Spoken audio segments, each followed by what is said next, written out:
Tushar phone पे बात कर रहा था। अचानक सामने से किसी के चीखने की आवाज आई। तुषार भी लगभग चीखते हुए पूछा कि पूजा, क्या हुआ? तुम चीख क्यों रही हो? लेकिन सामने से सिवाय चीखने की कोई भी आवाज नहीं आ रही थी और कुछ देर के बाद फोन कट गया। तुषार घबराकर बार बार फोन करता रहा, लेकिन फोन अब स्विच ऑफ आ रहा था। नमस्कार, मैं हूं पीयूष सिंह और स्वागत है आपका मेरे चैनल रात का रहस्य में। तुषार एक सरकारी स्कूल का टीचर था। उसकी पोस्टिंग अभी अभी घर से लगभग 15 किलोमीटर दूर हुई थी और वो एक कमरा लेकर किराए पे रहता था। पूजा तुषार की वाइफ थी। तुषार पूजा की ये हालत देखकर बेचैन हो उठा। वो अपना बैग उठाया और रोड पे आ गया। रोड पर उस समय कोई भी साधन नहीं दिख रहा था जिससे वो घर अपने जल्दी पहुंच सके, इसीलिए वो पैदल ही निकल पड़ा। वो रास्ते में चलते चलते फोन बार ट्राई कर रहा था, लेकिन फोन अभी भी ऑफ आ रहा था। रास्ता एकदम सुनसान और अंधेरे से भरा हुआ था। कुछ देर के बाद उसके कानों में किसी के रोने की हल्की हल्की आवाज आने लगी। डर से उसके कदम और तेज हो गए। कुछ दूर आगे चलने के बाद उसे दूर एक हल्की सी रोशनी दिखी। वो रोशनी की तरफ आगे बढ़ रहा था तो वो रोने की आवाज और तेज हो गई और तभी उसके कानों में एक आवाज आई। वो आवाज को पहचान गया। वो आवाज पूजा की थी। पूजा ने उससे कहा कि तुषार, तुम कहाँ जा रहे हो? मैं तो यहाँ हूं। तुषार रुक गया। वो फोन का फ्लैश लाइट जलाकर इधर उधर चारों तरफ देखा, लेकिन वहां कोई नहीं था।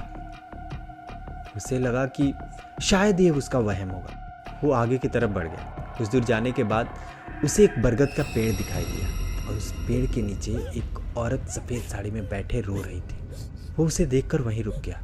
उस औरत का चेहरा बालों से ढका हुआ था और वो जोर जोर से रोए जा रही थी। तुषार ने चिल्लाकर पूछा कि कौन हो तुम और तुम यहां क्या कर रही हो? लेकिन तभी तुषार ने उस आवाज को पहचान लिया। पूजा, तुम यहां कैसे? वो उस औरत की तरफ बढ़ा और फिर अचानक रुक गया।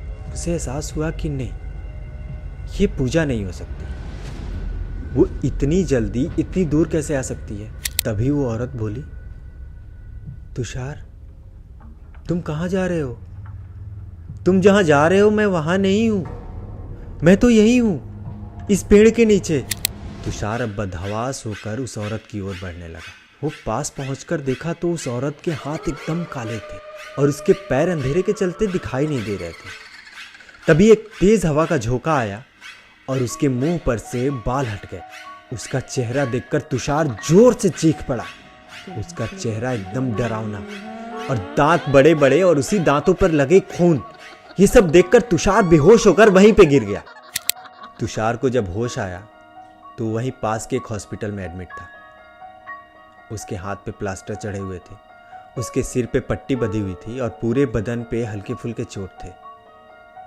डॉक्टर आकर तुषार को बोला कि आप किस्मत वाले हैं कि आपको एक्सीडेंट में ज़्यादा चोट नहीं आई। तुषार ने डॉक्टर को बताया कि मेरा एक्सीडेंट नहीं हुआ था और उसने डॉक्टर को रात की सारी घटनाएं बताई। तब डॉक्टर ने बताया कि आपको 2-3 लोग लेकर आए थे। उन्होंने बताया कि आप रोड पे खून से लथपथ पड़े हुए थे, तो हमें लगा कि शायद कोई गाड़ी रात में टक्कर मार गई होगी। तभी तुषार को पूजा की याद आई। वो डॉक्टर को बोला कि मुझे अपने वाइफ के पास जाना है, लेकिन डॉक्टर ने उसको ये कह के मना कर दिया कि आप अभी जाने की हालत में नहीं है, मैं किसी लड़के को भेजकर उन्हें बुलवा लेता हूँ।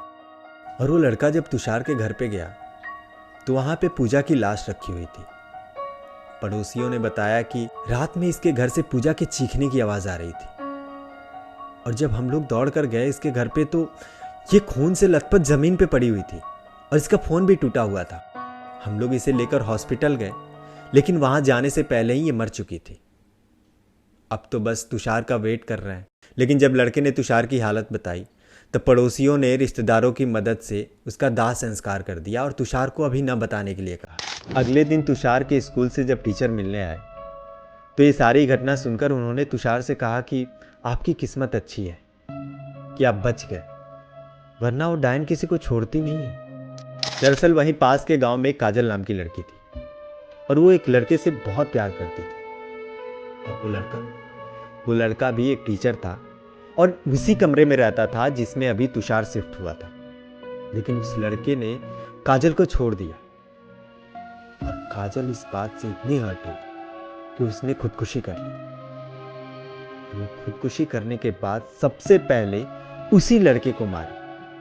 और तब से जब भी वो उस कमरे में किसी भी प्रेम करने वालों को फोन पे बात करते हुए सुनती है तो उन्हें मार डालती है। और ऐसे कई केसेस हो चुके हैं। तुषार जब सही होकर अपने घर गया और उसे पूजा के बारे में पता चला तो फूट फूट कर रोया। और उसे इस बात का इतना गहरा सदमा लगा कि वो अपने आप को कमरे में बंद करके रहने लगा।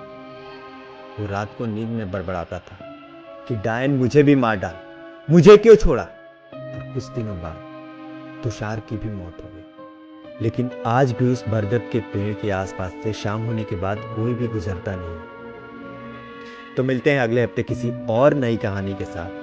तब तक के लिए इस वीडियो को लाइक करें, शेयर करें और हाँ, इस चैनल को सब्सक्राइब जरूर करें। और हाँ, अगर आपके पास भी ऐसी कोई कहानी है तो हमें मेल करके बताइए, कमेंट सेक्शन में बताइए।